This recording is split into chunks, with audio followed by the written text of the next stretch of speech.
el día de hoy solamente queremos compartir unos puntos muy importantes que hemos podido abstraer del análisis de este artículo, que es las crisis del individuo a la comunidad, reflexiones sobre las crisis de Haití. Hola Gaby. Hola Mafe, y bueno, como estamos en esta materia tan importante que es la intervención en crisis, la intervención en emergencias y desastres, pues me pareció súper importante también el artículo que estábamos analizando y leyendo, más que todo porque se centra y se orienta en una intervención que no muchas veces hemos estado nosotros acostumbrados, por decirlo así, a realizarla. Aprendí mucho y me gustó bastante la parte que empezaba diciendo que es una intervención que no solamente se centra en el individuo. Muchos de nosotros hemos estado acostumbrados a que cuando existe una emergencia, cuando existe un desastre, obviamente se va a ir generando poco a poco el trauma, porque es un proceso, pero estamos acostumbrados a la intervención que se da individualmente y pensamos que simplemente hay que trabajar con la persona. Pero a través de este artículo me he dado cuenta que en realidad tiene mucho impacto el trabajo comunitario que se realice. O sea, tiene mucha más importancia la intervención y la restauración, como decía este artículo, del funcionamiento social de toda la comunidad. Entonces creo que partiendo por ahí nos esclarece un poquito más y nos orienta a una correcta intervención social. Y también rompiendo con ese paradigma que, bueno, personalmente escuchaba psicología de emergencia y me limitaba al PAP, que son esa primera atención dentro de las 72 horas, que también es, pero va mucho más allá, que nos permite, como tú bien mencionas, el poder organizarse, reestructurar para que la comunidad o el grupo que está siendo afectado por esta crisis pueda seguirse desarrollando y pues de cierta manera retomar sus actividades puntuales.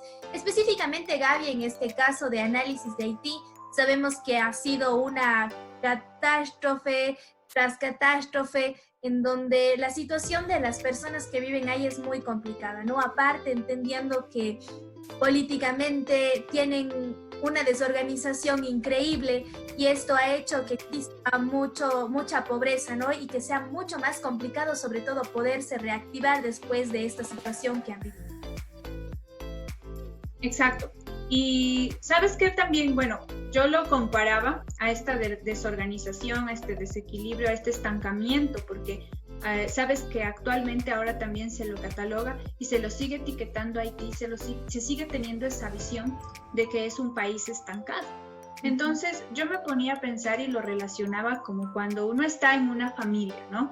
Y uno sabe que cierto miembro, a veces por hacer chiste o broma o mofa, dice, esa es la oveja negra de la familia. Entonces empieza a etiquetarlo y empieza a crear una visión de esa persona y a lo largo que va creciendo yo lo sigo viendo y lo sigo etiquetando así.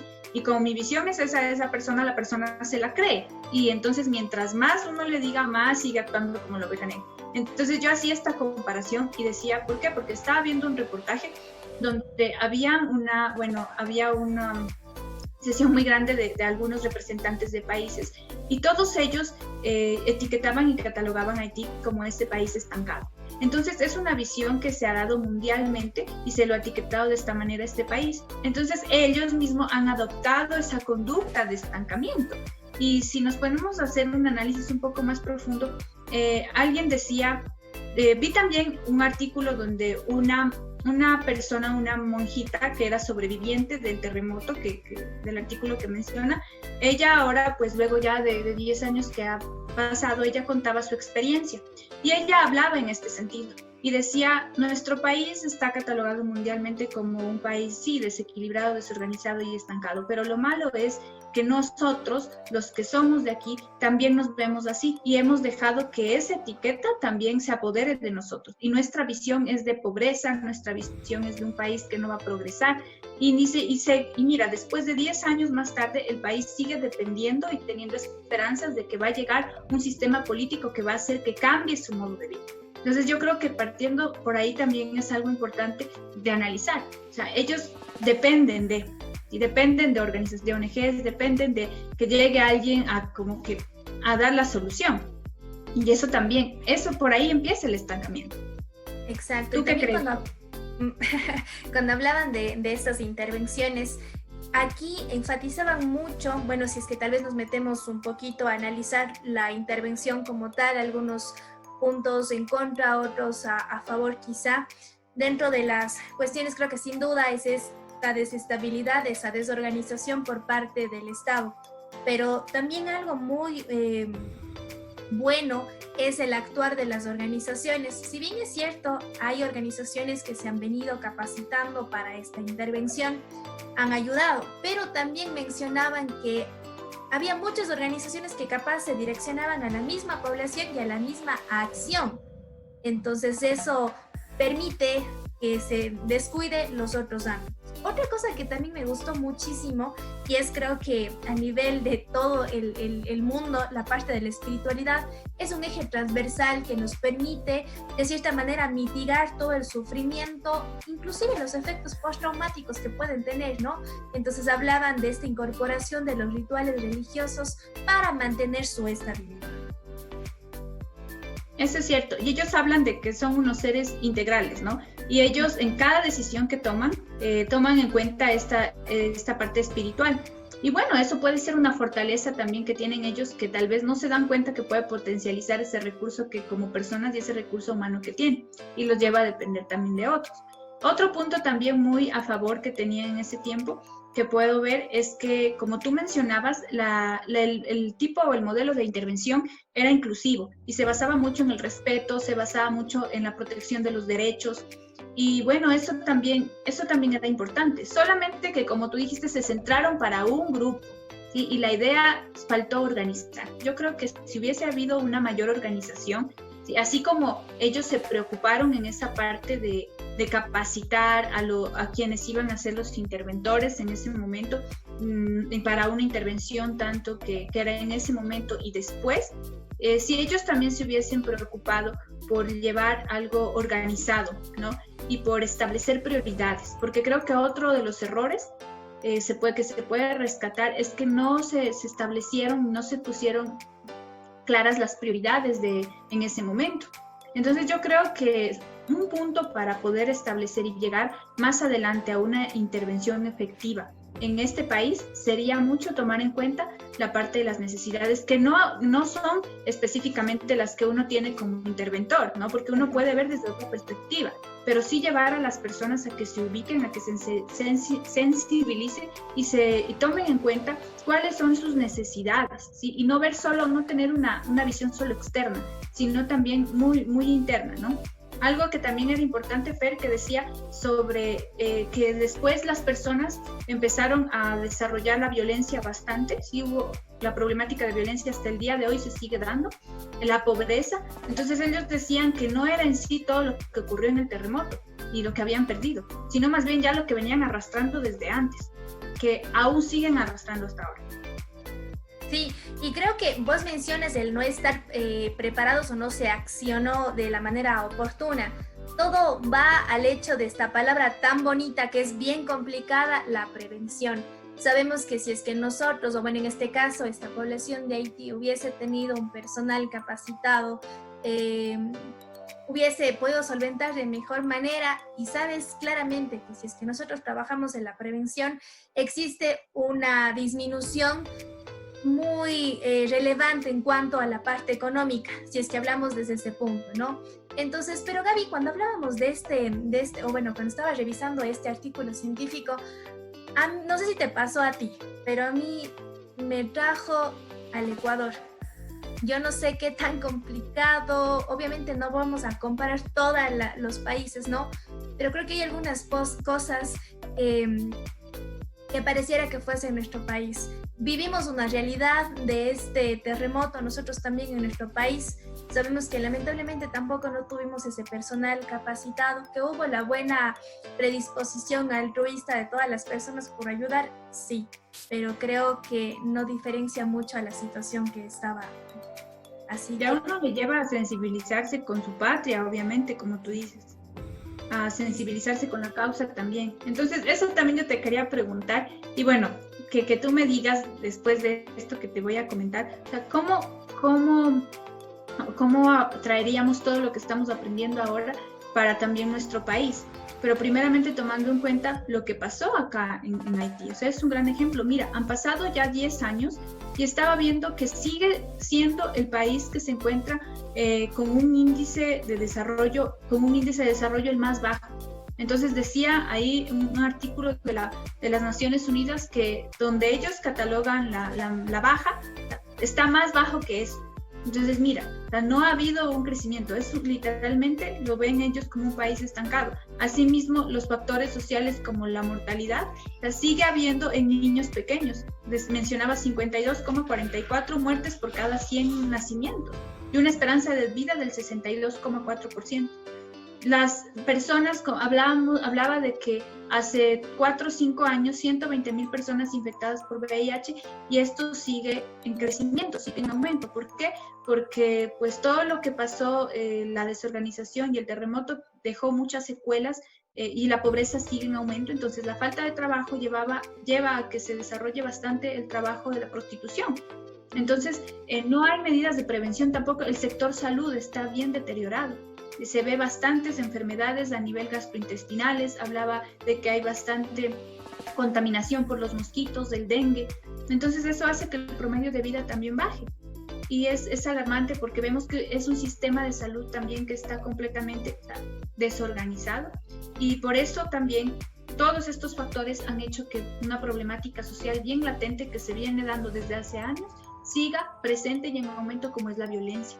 ¿Sí? Ha habido bastantes femicidios en estos 2 últimos meses, estaba viendo unas cifras, y bueno, la gente se escuda en que es porque pues también la pobreza y todo lo que ha venido sucediendo a causa de la pandemia hace que aparentemente se desquiten dentro de su familia, ¿no? Entonces mira, son cosas que en realidad no hay una solución, más bien viene en aumento y en otros sentidos está estancado. Entonces eso me llevaba a sensibilizarme mucho con mi país y por eso te quería preguntar a ti, ¿tú qué dirías o qué aporte también traerías en base a esto para nuestro país? Bueno, es una pregunta medio complicada de poder responder, pero creo que son cosas puntuales. Nuestro país está viviendo una situación bien complicada que ha venido arrastrando por años y años y años. Pero aunque suene muy cliché, pero creo que el poder está en nosotros, en los ciudadanos. Primero, sobre todo, de no solamente quejarnos, sino tratar de elegir bien a las personas que nos van a representar. Pero no solamente queda en eso, sino en trabajar, en proponer y también en incidir en los espacios pequeños. Creo que los latinoamericanos, o bueno, más bien dicho, vamos a hablar de los ciudadanos, acá no todos, pero muchas veces nos quejamos y lamentablemente no llegamos a ningún fin. Por eso mencionaba muy enfáticamente, tenemos muchos problemas, los reconocemos, pero la deficiencia está en que a veces no reconocemos el potencial que nosotros tenemos. Entonces, cuando me preguntabas eso, estaba revisando, bueno, sería como la segunda propuesta también. Sabes que actualmente la pandemia hizo que la salud mental vaya a otro nivel, ¿no es cierto? Que sea la importancia que tenemos los psicólogos de manera general. Pero ¿qué pasa si es que nosotros viviésemos otra catástrofe, otra emergencia? ¿Estamos preparados? Pues cada uno de nosotros pudiéramos tal vez responder a esa pregunta, pero ahora es que nosotros podamos leer la Constitución y bueno, específicamente en este plan de desarrollo, Plan Nacional de Desarrollo Toda una Vida, que está vigente hasta el 2021, en uno de los puntos dice, mejorar tanto la atención oportuna y de calidad para toda la población como la implementación de la atención integral familiar y comunitaria, con lo que se pueda fortalecer el modelo preventivo en todo el territorio. Además, se debe garantizar los recursos económicos y contar con el talento humano necesario para responder a las necesidades emergentes del sistema de salud pública en este caso. Entonces, decía, ahí tenemos, ahí está. Y me chocaba muchísimo que ahora en esta pandemia existió una reducción de los psicólogos. En cuanto al personal, hubo varios despidos, pero yendo también un poco más atrás, sabemos que el psicólogo está en situaciones o en instituciones definidas, específicas, que está bien, pero a lo que quiero llegar es solamente desde el punto de vista clínico.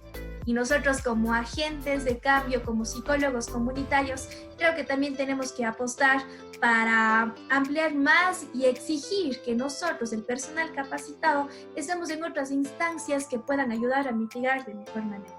Y Gaby, lo único que también puedo comentar es que hubo una participación increíble de las organizaciones. Personalmente he podido trabajar con diversas organizaciones que a veces sí necesitamos entender la estructura, dejar de hacer solamente acciones asistencialistas, sino tener también una estructura. Imagínate qué lindo sería poder también que sea nuestro campo de acción, pero que sea también apoyado desde la política pública. Exacto, Fer. Y bueno, pues como aporte final que puedo dar yo también, es cierto, a uno le lleva no solo leer, sino ver muchos ejemplos como estos en países que pues están estancados, ¿no? Que me ha marcado mucho esa palabra, la verdad. A uno le lleva a sensibilizarse con su país también, con su nación, con su ciudad, y empezar a aportar desde uno, ¿cierto? Y como nosotros nos estamos formando como futuros interventores sociales, gestores, ¿no? Como tú ya lo mencionaste, agentes de cambio, entonces poder también, ¿por qué no ir más allá después? ¿No? Y poder proponer algo que trascienda, que vaya más allá. Entonces yo sí recomendaría, por ejemplo, para este país, haciendo el análisis y concluyendo con este análisis de Haití, que debería ser sí una intervención inclusiva, una intervención que sea organizada, que mire a todas las poblaciones, que no se centre solo en las emociones como individuales, sino pues también todo en una colectividad, priorizar, establecer siempre las necesidades que son básicas y luego priorizar las situaciones para poder llevar una correcta intervención. Y más que todo, Fel, yo creo que es muy importante trabajar con ellos en cambiar esa perspectiva, cambiar la visión que ellos tienen de sí mismos, porque como ellos se ven así tal, exactamente se muestran y los ven todo el mundo. Entonces, por eso, desde ahí parte el estancamiento.